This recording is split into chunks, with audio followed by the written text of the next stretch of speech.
1 বছরের মধ্যে এই তাপমাত্রা পৌঁছে যাবে -75°C।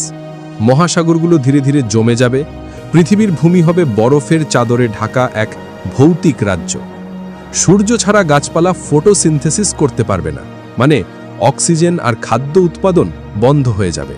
ফলে একে একে প্রাণীরা মারা পড়বে। মানুষ প্রথমে বিদ্যুৎ আর খাদ্যের মজুদ ব্যবহার করবে। কেউ ভূগর্ভে গিয়ে পারমাণবিক শক্তি বা ভূতাপীয় শক্তি দিয়ে বাঁচার চেষ্টা করবে, কিন্তু কোটি কোটি মানুষের বেঁচে থাকা অসম্ভব হয়ে পড়বে। এখানে আরেকটা ভয়ের বিষয় আছে। সূর্যের মহাকর্ষ আমাদের সৌরজগৎকে ধরে রেখেছে।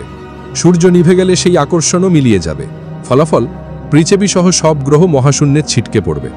আমরা জানবই না কোন গ্রহাণু বা নক্ষত্রের সঙ্গে আমাদের সংঘর্ষ ঘটবে। ভাবতেই কি গা শিউরে ওঠে না? সূর্য ছাড়া আমাদের পৃথিবী এক মুহূর্তে আশ্চর্য সুন্দর গ্রহ থেকে এক ভৌতিক মৃত গ্রহে পরিণত হবে। তাই সূর্যের প্রতিটি সকাল আমাদের জীবনের জন্য এক অলৌকিক উপহার।